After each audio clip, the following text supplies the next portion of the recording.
मेरा देवर अंधा था। सास ससुर ना होने की वजह से मेरे पति अक्सर मुझे कहा करते थे कि तुम्हें मेरे भाई की अच्छे से देखभाल करनी है। मेरे पति के मुकाबले मेरा देवर काफ़ी ज़्यादा हैंडसम था। उसकी उम्र लगभग 17 साल थी। मैं अपनी जवानी के उम्र में थी। पति ज़्यादातर काम में बिजी रहता तो मुझे अकेले ही देवर की देखभाल करनी पड़ती। मैं अक्सर देवर के कमरे में जाती तो उसे बहाने से छूने की कोशिश किया करती थी। देवर अंधा था, इसी वजह से मैं उसका फ़ायदा भी बहुत उठाया करती थी। एक रात पति घर में नहीं था और मेरा वह सब करने का मन हो रहा था। इसी वजह से मैं चुपचाप देवर को खाने में एक ऐसी दवा मिलाकर दे दी जिसे खाते ही उसके जज्बात उठने लगे थे। जब वह बिस्तर पर लेटा तो उसके जज्बात पूरे उठ चुके थे। मेरा अपने जज्बातों पर काबू पाना बड़ा ही मुश्किल होता जा रहा था। मैंने तुरंत उसी के सामने एक सुंदर सी नाइटी पहनी और जैसे ही लाइट बंद कर दी और उसके पास गई तो वह उछलकर उल्टा मेरे पास आ गया, जिसे देखकर मैं पूरी हैरान रह गई थी। फिर वह मुझे कहने लगा कि भाभी, आज तो आप किसी हीरोइन से कम नहीं लग रही हो। यह सुनते ही मेरे चेहरे पर एक शैतानी मुस्कुराहट सी आ गई थी। मैं इसके आगे उससे कुछ सवाल करती, बल्कि उसने तो उल्टा ही लिफाफा निकालकर वह सब करना शुरू कर दिया। मैं भी उसे रोक ना पाई थी क्योंकि मेरे अंदर भी जन्मों की प्यास थी। लेकिन मेरा 17 साल का देवर ऐसे ऐसे तरीकों से मुझ पर प्यार लुटा रहा था जो आज तक मेरे पति ने भी ना किया होगा। अगर आप वह तरीका सुनेंगे तो आपके भी जो जज्बात है वो उठने लगेंगे और आपका मन भी पूरा बेचैन होने लगेगा, क्योंकि मेरे देवर ने उल्टा करके मेरे साथ कभी कभी हालात हमें ऐसे मोड़ पर ले आते हैं जहां पर ना चाहते हुए भी हम गलत राह पर चल पड़ते हैं और फिर हमारे हालात हमें इस तरह बेबस कर देते हैं कि हमारी ज़िंदगी में फिर कोई दूसरा रास्ता भी नहीं निकलता। हम कितना भी चाहें अपने आप को बचाने की कोशिश करें, लेकिन वक्त के साथ साथ मुसीबत और परेशानियां बढ़ने ही लगती है। उसी प्रकार मेरी ये कहानी इन सब से जुड़ी हुई है। मेरा नाम नंदनी है। मेरी उम्र 18 साल है।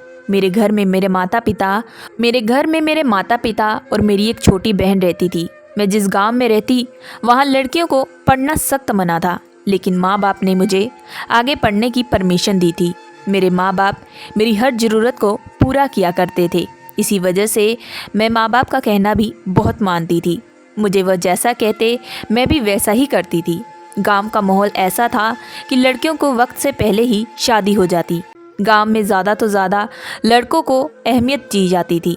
जब मेरे मम्मी पापा ने मुझे पढ़ने के लिए स्कूल में डाला तो गांव के अक्सर लोग मेरे माँ बाप को कहा करते कि लड़की को तो पढ़ाकर क्या करना है, एक ना एक दिन उसने दूसरे घर चले जाना है। लेकिन मेरे माँ बाप उनसे ज़्यादा बहस नहीं किया करते थे, क्योंकि वे लोग अंदर ही अंदर हमसे जलते थे। और यह तो आज की तारीख में भी ऐसा ही होता है कि कोई भी किसी की औलाद को आगे बढ़ता हुआ देख खुश नहीं होता। इसी तरह हमारे गांव में भी ऐसा ही हो रहा था। गांव के लोग अक्सर मेरे मम्मी पापा को भड़काया करते थे।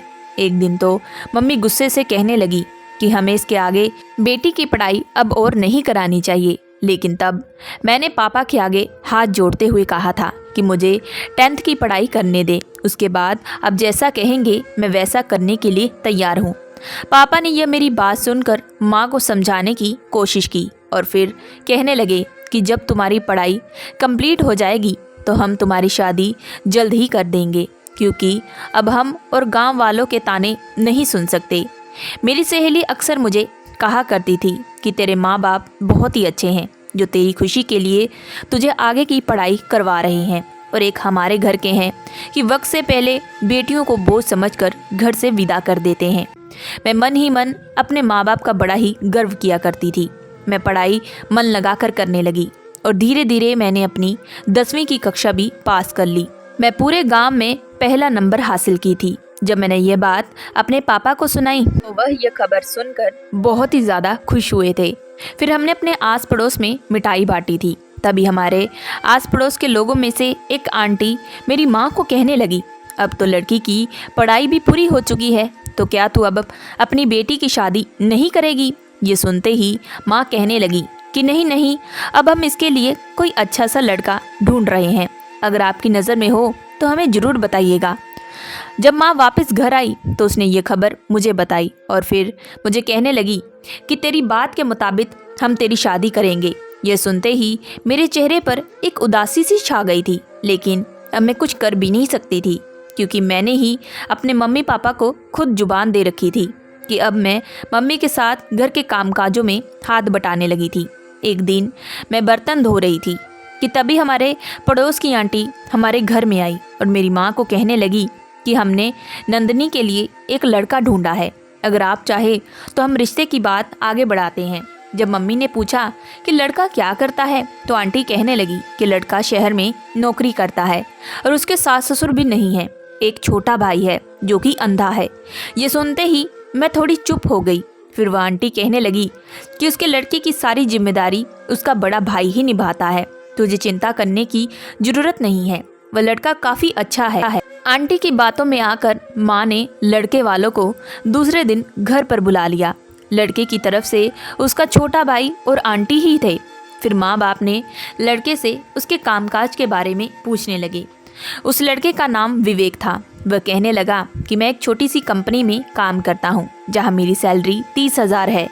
मेरे माता पिता नहीं है, उनकी बहुत पहले ही मौत हो चुकी है। मेरे साथ सिर्फ मेरा छोटा भाई रहता है जो कि अंधा है। मुझे आपकी लड़की बहुत ही पसंद है। अगर आप इस रिश्ते को आगे बढ़ाना चाहते हैं, आप हमें जल्द से जल्द बता दीजिए क्योंकि मैं जल्द ही शादी करना चाहता हूँ। फिर दोनों परिवारों ने आपस में मिलकर फैसला कर लिया कि शादी 1 हफ्ते के बाद कर दी जाएगी। शादी से पहले ही मेरी सहेलियों ने मुझे वह सब बातों के बारे में बहुत ही अच्छे से समझाया था, जिसे सुनकर मेरे जज्बात जो थे वह उठने लगे थे। मेरा भी मन अब अंदर से मचलने लगा था। फिर बड़ी ही सादगी के साथ मेरी शादी करके मैं अपने ससुराल विदा हो गई। ससुराल में मेरा किसी ने स्वागत नहीं किया था क्योंकि मेरे सास ससुर नहीं थे, लेकिन फिर भी मेरे पति ने खुद मेरा घर प्रवेश करवाया था, जिसे देखकर मैं अंदर ही अंदर बहुत ही ज़्यादा खुश थी। मेरा पति मेरा हाथ थाम कर मुझे अपने कमरे में ले गए। विवेक का हाथ पकड़ते ही मेरे तन बदन में एक आग सी लगने लगी थी। कमरे में जाते ही जैसे ही मैं कमरे के अंदर दाखिल हुई तो मेरे माथे से पसीने छूटने लगे थे। जब विवेक ने कमरे का दरवाज़ा धीरे से बंद किया तो मेरे दिल की धड़कनें ज़ोरों से बढ़ने लगी थी। पूरे कमरे में मेरी धड़कनों की आहट आ रही थी। फिर विवेक बड़े ही प्यार से मेरे नज़दीक आकर खड़े हो गए और फिर मुझे कहने लगे कि तुम बिल्कुल भी घबराओ मत, तुम इसे अपना ही घर समझो और अब से तुम इस घर की मालकिन हो और तुम्हें ही इस घर को आगे से संभालना है। विवेक ने बड़े प्यार से मेरे जेवर उतारने लगे और फिर लाइट बंद करते ही मुझ पर खूब प्यार लुटाने लगे, जिसे देखकर मैं बड़ी ही खुश थी। विवेक ने सुहागरात की रात मुझे एक अंगूठी पहनाई थी, लेकिन बाद में मुझे एक बात बड़ी ही अलग सी खटक रही थी। जब हम लोग एक दूसरे के साथ प्यार कर रहे थे तभी उनका छोटा भाई सुनील कमरे के बाहर आकर दरवाज़ा खटखटाने लगा, जिसे देखकर हम दोनों एक दूसरे से अलग हुए। जब मेरे पति विवेक ने दरवाज़ा खोला तो अपने भाई को देखकर वह चिंतित होने लगे। वह पूछने लगे, सुनील क्या हुआ, कुछ परेशानी तो नहीं? सुनील कहने लगा, भाई मुझे प्यास लग रही थी, मैं तभी कैसे तैसे चलता हुआ आपके कमरे में आ गया। ये सुनते ही विवेक ने तुरंत अपने कमरे से पानी का गिलास अपने भाई को दिया और फिर उसे खुद अपने कमरे में छोड़कर आए। विवेक अपने भाई को लेकर काफ़ी चिंतित रहते हैं, ये देखकर मुझे अंदाज़ा हो ही गया था और वह अपने भाई से बेइंतहा मोहब्बत भी करते हैं। जब विवेक बाद में कमरे में दाखिल हुए तो वह मुझे कहने लगे कि मुझे माफ़ कर देना, मेरा छोटा भाई देख नहीं सकता, इसलिए मुझे उसकी चिंता रहती है और अब तुम्हें ही मेरे भाई की देखभाल भी करनी है। मेरा भाई बहुत ही भोला सा है, इसलिए तुम भी इसे अपना समझ कर ही इसकी देखभाल करना, उसमें कभी भी फ़र्क मत देखना क्योंकि मेरा इसके अलावा कोई भी नहीं है। विवेक की बात सुनकर मैं उसका हाथ थामते हुए कहा कि आप बिल्कुल भी चिंता मत करें, मेरा भी तो वह देवर है, मैं उसका बखूबी ध्यान रखूंगी। यह कहते हुए फिर से हम दोनों एक दूसरे पर प्यार लुटाने लगे। इस बार भी मैंने भी अपनी तरफ से पूरे जोश के साथ वह सब किया। कच्ची उम्र के साथ साथ मेरे अंदर में जोश भी काफ़ी ज़्यादा भरा हुआ था और दूसरी तरफ विवेक के अंदर में भी। हम दोनों की गर्माहट पूरे कमरे में फैली हुई थी। आज की रात बड़ी ही दर्द और प्यार भरी थी। दूसरे दिन मैं घर की देखभाल करनी शुरू कर दी क्योंकि मेरे सास ससुर नहीं थे और घर की जिम्मेदारी मेरे ऊपर थी। मेरे पति आज से काम पर जाने वाले थे क्योंकि वह कह रहे थे कि उन्हें एक अर्जेंट ऑफिस का काम है। इसी वजह से वह छुट्टी नहीं कर सकते और उन्हें जाना ही पड़ेगा। जाते हुए वो मुझे कहने लगे कि तुम सुनील का अच्छे से ध्यान रखना, अब मैं तुम पर अपने भाई की जिम्मेदारी छोड़कर जा रहा हूँ। यह सुनते ही मैंने उन्हें पूरा विश्वास दिलाया कि आप बेफिक्र रहें। विवेक के जाते ही मैं घर की सफाई शुरू कर दी। नाश्ता लेकर जब मैं देवर के कमरे में चली गई तो देवर के कमरे में जाते ही मैंने देखा कि सुनील बिस्तर पर बैठकर बड़ी ही अजीब नज़रों से दरवाजे की तरफ देख रहा था। वह मुझे ही देख रहा था। मैंने तुरंत अंदर जाते ही सुनील के पास नाश्ता रख दिया और फिर अपने हाथों से उसे नाश्ता खिलाने लगी। नाश्ता खिलाते हुए सुनील मेरे हाथों को पकड़ने लगा था और फिर मुझे कहने लगा कि आज पहली बार भाई के अलावा किसी और के हाथों से मैं नाश्ता कर रहा हूँ। लेकिन मैंने यह ध्यान नहीं दिया कि सुनील मेरे हाथों को छोड़ ही नहीं रहा था। फिर मैंने बड़ी ही मुश्किल से अपने हाथों को छुड़ाया, सुनील को नाश्ता करवाया और उसके बाद मैं उसके कमरे की सफाई करने लगी थी। घर काफ़ी ज़्यादा बिखरा हुआ पड़ा था। यह तो अंदाज़ा लगाया ही जा सकता है कि घर की सफाई बहुत दिनों से पूरे अच्छे तरीके से नहीं हुई। विवेक भी आखिर कब तक घर और ऑफिस एक साथ संभालते रहेंगे? आखिर एक मर्द इतना सारा काम कैसे करेगा? मैंने सूट पहना हुआ था। मैंने सोचा कि देवर तो देख नहीं सकता, इसी वजह से मैंने अपना दुपट्टा उतार कर बिस्तर पर रख दिया और फिर कमरे की अच्छे से सफाई करने लगी। कमरे की सफाई करते करते दौरान मैंने ध्यान दिया कि देवर फिर से मुझे बड़ी ही अजीब नज़रों से देख रहा था। मुझे कुछ अलग सा एहसास होने लगा था, लेकिन मैं फिर से गलतफहमी समझकर टाल दिया क्योंकि वह तो बेचारा देख ही नहीं सकता था। दिन भर की सफाई करके मैं पूरा थक चुकी थी। रात को जब विवेक आए तो रात का डिनर करके हम लोग सोने के लिए चले गए। आज मेरी शादी की दूसरी रात थी। विवेक मेरे हाथों को देखकर मुझे देखकर कहने लगे कि तुम मुझे माफ़ कर दो, तुम नई नई दुल्हन हो और तुम आते ही तुम्हें घर की साफ सफाई करनी पड़ रही है। फिर विवेक कहने लगे, अगर आज माँ बाप जिंदा होते तो वह तुम्हें यह सब बिल्कुल भी करने ना देते। यह सब कहते हुए विवेक की आंखों से फिर से आंसू आने लगे थे। मैं विवेक को समझाते हुए कहा कि आप उसकी चिंता बिल्कुल भी मत करें, यह तो मेरा फ़र्ज़ है और आज नहीं तो कल मुझे घर की जिम्मेदारी संभालनी ही थी। फिर मैं उनके आंसू पोंछते हुए उन पर खूब प्यार लुटाने लगी थी। फिर हम दोनों ने फिर से आज खूब जमकर एक दूसरे पर प्यार लुटाया था। फिर इसी तरह मेरी शादी को पूरा एक हफ्ता भी बीत चुका था। मैं अब घर की पूरी जिम्मेदारी अच्छे से संभाल लेती थी। मैंने अपने देवर का भी बखूबी ध्यान रखती थी। जब भी मेरे पति मुझे देवर की देखभाल करते हुए देखते तो वह मुझे यही कहा करते, तुमने तो सुनील का बहुत ही बेहतर तरीके से ध्यान रखा हुआ है और मैं यही उम्मीद भी करता हूँ कि आगे से भी तुम उसी तरह उसका ध्यान भी रखा करोगी। इसी तरह मैं रोज़ाना अपनी ज़िंदगी में बहुत ही ज़्यादा बिजी रहा करती थी। लेकिन एक बात मुझे बड़ी ही ज़्यादा खटकती थी। मैं जब भी देवर को खाना खिलाती तब वह बहाने बहाने से मेरे हाथों को पकड़ लेता और बैठ जाता। फिर वह सहलाने भी लगता। उसका ही अंदाज़ा मुझे कुछ अलग सा लगने लगा था। मैं जब भी ये बात अपने पति को कहा करती तो वह मुझे यही कहा करते, तुम ज़्यादा सोचा मत करा करो, वह अभी छोटा बच्चा है, कितने सालों के बाद उसे भाभी का प्यार मिल रहा है। माँ बाप ना होने की वजह से अक्सर मैं ही उसकी देखभाल किया करता था। इसी वजह से इस बातों को तुम नज़रअंदाज कर दो। मुझे भी लगा शायद मेरी ही गलतफहमी है, मुझे ज़्यादा इस बारे में सोचना भी नहीं चाहिए, नहीं तो मेरे रिश्ते के बीच दरार भी आ सकती है। माँ बाप से मुझे फ़ोन पर मेरा हालचाल पूछा करते थे। मैं भी उन्हें बताया करती थी कि मैं विवेक के साथ बहुत ही ज़्यादा खुश हूँ। फिर एक दिन माँ मुझे कहने लगी कि देखा, हमने जो तेरे लिए फ़ैसला लिया था वह कितना बेहतर है। गांव के लोग अब बहुत ही ज़्यादा खुश हैं तेरा देखकर। अब गांव के लोग भी अपनी लड़कियों को पढ़ाना शुरू कर दिए हैं। यह कहते ही लड़की अगर थोड़ा पढ़ लिख जाएगी उसकी शादी अच्छे घर में हो जाएगी। यहाँ जितनी भी लड़कियों की पहले शादी हुई है सब की सब गरीब घरों में विदा हुई हैं, या तो फिर उनके पति अनपढ़ हैं।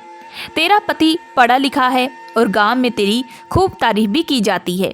यह सुनकर मैं बहुत ही ज़्यादा खुश हो रही थी। इसी तरह मैं अपनी ज़िंदगी अपने परिवार के साथ बिता रही थी। एक दिन घर का काम काज करके मैं अपने कमरे में नहाने के लिए चली गई। नहाने के वक्त मुझे याद आया कि मैं अपने कपड़े बाहर ही भूल चुकी हूँ। इसी वजह से जब मैं टॉवल लपेटकर बाहर निकली तो सामने सोफे पर मैंने देवर को पाया, जिसे देखकर मुझे थोड़ी शर्म सी आने लगी थी। देवर ने मुझे बड़ी ही अजीब नज़रों से देख रहा था। आज मुझे ऐसा लग रहा था कि जैसे वह अंधा नहीं है और अच्छे से वह मुझे देख भी पा रहा है। मैं भी चुपचाप कपड़े लिए और वापस पहन कर आ गई और फिर देवर से कहने लगी कि देवर जी, आप यहाँ पर क्या कर रहे हैं? तो वह मुझे कहने लगा, भाभी जी, मुझे भूख लग रही थी, इसी वजह से मैं धीरे धीरे भाई के कमरे तक आ पहुंचा। लेकिन आप कहाँ थी? देवर की बात से यह अंदाज़ा लगाया जा सकता था कि उसको बिल्कुल भी नहीं पता कि मैं नहाने के लिए गई हुई थी। मैं उससे फिर कहने लगी कि मैं तो किचन में ही थी। मैं ये सुनते ही वह कहने लगा कि ठीक है भाभी। मैंने एक गहरी लंबी सांस ली। अगर आज देवर मेरा मुझे उस हाल में देख लेता तो कितनी बड़ी शर्म की बात होती। फिर मैं किचन में जाकर देवर के लिए खाना ला कर दिया और फिर खुद ही उसे अपने हाथों से खिलाने भी लगी थी। बाकी दिन की तरह देवर ने आज फिर से मेरा हाथ पकड़ा हुआ था और फिर मुझे घूर घूर कर देखने लगा। देवर की नज़र अब मुझे अलग सी लग रही थी। अब दिन रात मैं परेशान भी हो रही थी। जब भी मैं अपने रूम में नहाने के लिए जाती तो देवर पीछे पीछे आ जाता और फिर कभी कहता कि मुझे यह चाहिए भाभी, तो कभी कुछ चाहिए। इन सब से अब मैं बहुत ही ज़्यादा परेशान हो रही थी। मैंने एक रात अपने पति से भी इस बारे में बात की थी तो वह उल्टा ही मुझ पर गुस्सा भी होने लगे। वह मुझे कहने लगे कि वह भी बच्चा है और अगर तुम बार बार यही बात करती रहोगी तो हमारा झगड़ा भी हो जाएगा। मेरा भाई ऐसा बिल्कुल भी नहीं है, बहुत ही मासूम है। माँ बाप के गुजर जाने के बाद उसने अपनी आंखों को भी खो दिया है। मेरा पति कहने लगे कि एक रात मम्मी पापा और भाई किसी की शादी से वापस आ रहे थे और तभी रास्ते में मम्मी पापा की गाड़ी का एक्सीडेंट हो गया और उन दोनों की मौके पर ही मौत हो चुकी थी। लेकिन उस वक्त भाई जख्मी हो गया था और तब डॉक्टर ने बताया कि सुनील अब देख नहीं सकता। मैंने अपने भाई की देखभाल बड़ी ही मुश्किल से की है। अगर तुमने अगली बार मेरे भाई के बारे में कुछ भी गलत कहा तो मुझसे बुरा भी कोई भी नहीं होगा। आज पहली बार विवेक ने मुझे डांटा था। विवेक की नाराज़गी देखकर मुझे बहुत ही ज़्यादा तकलीफ़ भी हो रही थी। मैंने भी अब सोच ही लिया था कि अब मैं इस मैटर में अब कोई बात भी नहीं करूँगी। शायद यह मेरी ही गलतफहमी थी, मेरी कुछ ज़्यादा ही मैं सोच रही थी। अब मैं फिर से घर के कामों में बिजी हो चुकी थी। विवेक और मेरे रिश्ते में थोड़ी सी दूरियां भी बढ़ गई थी, लेकिन मैंने सोचा था कि जब वह काम से वापस आएंगे तो मैं उन्हें मना ही लूँगी। लेकिन मुझे यह नहीं पता था विवेक अब वापस नहीं आएंगे। मेरे देवर को उन्होंने कॉल करके यह बात बताई कि मैं कुछ काम के सिलसिले से वापस बाहर जा रहा हूँ और एक हफ्ते के बाद लौटूंगा। ये सुनते ही मेरी आंखों से आंसू गिरने लगे थे। विवेक ने एक बार मुझसे फ़ोन पर बात भी नहीं की थी। मैंने सोचा कि कोई बात नहीं, जब मैं वापस आएंगे तब मैं उनसे अच्छे से बात करूँगी और उन्हें मना भी लूँगी और यकीनन वह ज़्यादा देर मुझसे गुस्सा भी नहीं रह पाएंगे। यही सोचकर अब मैं रोज़ देवर की सेवा किया करती थी और घर के काम काजों में भी बिजी हो चुकी थी। गर्मियों का दिन था तो मुझे एक दिन गर्मी ज़्यादा लगने लगी। इसी वजह से देवर की कमरे की सफाई करते हुए मैंने फिर से अपना दुपट्टा उतार कर साइड पर रख दिया। लेकिन तभी देवर न जाने मेरे पीछे आकर खड़ा हो गया और फिर मेरे हाथों को पकड़ लिया। देवर की इस तरह पकड़ने से मैं बहुत ही ज़्यादा डर चुकी थी। तभी देवर कहने लगा कि भाभी मुझे माफ़ कर दो, मैं देख नहीं सकता ना, मुझे नहीं पता था कि आप यहाँ पर खड़ी हैं। मैं भी देवर की बातों को ना जवाब देते हुए चुपचाप उसके कमरे से निकलकर अपने कमरे में आ गई थी और फिर मन ही मन सोचने लगी थी। अब मुझे देवर की हरकतें बिल्कुल भी ठीक नहीं लग रही थी। मुझे इतना तो अंदाज़ा हो चुका था कि देवर अच्छे से देख सकता है, लेकिन जो वह हरकत कर रहा था वो कोई अंधा इंसान बिल्कुल भी नहीं कर सकता। देवर की नीयत मुझे खराब सी लगने लगी थी, लेकिन फिर मुझे एक तरफ डर भी हो रहा था। अगर मैं अपने पति को इस बात के बारे में बताऊंगी तो वह शायद मेरे रिश्ता भी टूट सकता है, क्योंकि ऐसे ही मेरे पति मुझसे बहुत नाराज़ है और अब उन्होंने तो मुझे फ़ोन पर बात करना भी ज़रूरी नहीं समझा। अब मैं बहुत ही ज़्यादा दुविधा में फंस चुकी थी। इसी तरह दिन भी बीत रहे थे और मेरी परेशानियां भी बढ़ती ही जा रही थी। देवर अब रोज ही बहाने से मुझे छूने की कोशिश करता और तो कभी जानबूझकर मेरे कमरे में आकर बैठ जाता। और जब मैं नहाने जाती थी, इन सब से मैं बहुत परेशान होने लगी थी। मैंने फैसला कर लिया था कि मुझे यह राज जानना है कि देवर अंधा है या नहीं। इसी बात का फैसला करने के लिए मैं जब नहाने जाने वाली थी, तभी मैंने अपने कमरे के बाहर तेल गिराकर रख दिया। अगर देवर इस तेल को पार करके आता है तो इसका मतलब वह देख सकता है। अगर गिर गया तो मैं गलत मानी जाऊंगी। मैंने तुरंत दरवाजे पर तेल गिराकर नहाने के लिए चली गई और कुछ देर बाद देवर फिर से मेरे कमरे में आ गया था। जब मैंने छुप कर उसे देखा तो मैं यह देखकर हैरान रह गई कि देवर उस तेल को बड़े ही आसान तरीके से पार करके आ रहा था, यानी कि वह अच्छे से देख सकता था। अब मेरा शक सही निकला था। अब बस मुझे देवर को रंगे हाथ पकड़ना था। मैंने एक आइडिया निकाला। कल विवेक घर आने वाले थे और इससे पहले मुझे सबूत हाथ में रखना था। मैंने रात को एक बहुत ही सुंदर सी नाइटी पहनी हुई थी। देवर को खाना खिलाने के लिए गई, तब वो मुझे देखकर खड़ा हो गया। उसके अंदर के जज्बात तब उठने लगे थे। खाना खाते वह बस मुझे गहरी आंखों से देखते ही जा रहा था। जब मैंने उसके कमरे से निकलकर अपने कमरे में वापस आकर लेट गई तो ठीक रात के 12 बजे देवर मेरे कमरे में आया और आते ही उसने दरवाज़ा भी बंद कर दिया था। देवर को देखकर मैंने उसे कहा कि आप यहाँ पर क्या कर रहे हैं देवर जी? तो वह कहने लगा, भाभी आप तो दिन ब दिन इतनी खूबसूरत होती जा रही हैं कि अब मुझसे रहा बिल्कुल भी नहीं जा रहा। मैंने कहा, अगर आपके भाई को यह बात पता चल गई तो आपके लिए बहुत ही बुरा होगा। तब वह मुझे धमकाने लगा, कहने लगा, अगर तुमने मेरे भाई को कुछ भी बताने की कोशिश की तो तुम भाई खुद तुम्हें डिवोर्स दे देंगे और इस घर से तुम निकाली जाओगी, क्योंकि वह अपने भाई के खिलाफ एक बात नहीं सुनेंगे और इस बारे में तुम्हें अच्छे से पता होगा ही। मुझे पता था कि यही होने वाला है। इसी वजह से मैंने प्लान के मुताबिक साइड टेबल पर एक छुपकर कैमरा सा लगा कर रख दिया था, जो कि हमारी बातों को अच्छे से रिकॉर्ड कर रहा था। फिर मैं बहाने से देवर के करीब आ गई और उसके करीब आकर उसे बहाने से कहने लगी कि मैं भी तो कई दिनों से यही चाहती थी। आपका विवेक भाई में तो दम ही नहीं है। वह तो दिखने में भी इतना हैंडसम नहीं है जितने कि तुम हो। मैं तो आपको देखकर मनमोहित हो चुकी थी, लेकिन मैं यह नहीं कर सकती थी क्योंकि रिश्ते की लिहाज की वजह से मैं हमेशा पीछे रहा करती थी। मैं अपने देवर को अपनी बातों में उलझाने की कोशिश कर रही थी। फिर मैंने कहा कि यह सब करने से पहले हमें आधा गिलास दूध पी लेना चाहिए ताकि हम दोनों में इतनी ताकत आ सके। देवर भी मेरी बातों में आ चुका था। फिर वह तुरंत दूध का गिलास पीने लगा। मैंने दूध के गिलास में पहले से ही नींद की दवा मिलाकर रख दी थी, जिसे पीने के तुरंत 1 मिनट के बाद ही देवर गहरी नींद में चला गया। अब मुझे बेसब्री से मेरे पति का इंतज़ार था। जब सुबह मेरे पति घर के अंदर दाखिल हुए तो मैंने आते ही उन्हें यह सारी बात बताई, लेकिन फिर से उन्हें मेरी बातों पर बिल्कुल भी विश्वास नहीं रहा था। वह फिर से मुझ पर गुस्सा करने लगे थे और कहने लगे थे कि इस बार मैं तुम्हें डिवोर्स दे दूंगा। तभी मैंने मजबूरन उन्हें वह वीडियो दिखानी पड़ी, जिसे देखकर उनके माथे पर गुस्सा आने लगा। फिर मैंने उन्हें समझाते हुए कहा कि मुझे लगता है सुनील की दिमागी हालत ठीक नहीं है, इसी वजह से वह यह सब हरकतें कर रहा है। फिर हमने दूसरे दिन सुनील को एक बहुत ही बड़े से डॉक्टर के पास दिखाया और उन्होंने सुनील के कुछ टेस्ट भी किए, जिससे कुछ ही दिनों में यह साबित हो गया कि सुनील दिमागी मरीज है और जल्द से जल्द उसका इलाज किया जाए, नहीं तो उसे आगे जाकर और भी परेशानी हो सकती है। जब विवेक को यह सारी बातों का पता चला तो वह बहुत ही ज़्यादा दुखी हो चुके थे। वह रोते हुए मुझे कहने लगे कि माँ बाप जिंदा होते तो शायद मुझे यह दिन ना देखना पड़ता। और फिर विवेक ने मेरे आगे हाथ जोड़कर मुझसे कहने लगे कि मैं तुमसे माफ़ी मांगता हूँ क्योंकि मैंने तुम्हारी बातों पर विश्वास नहीं किया। अगर तुम्हारे साथ कुछ गलत हो जाता तो उसका जिम्मेदार मैं ही रहता।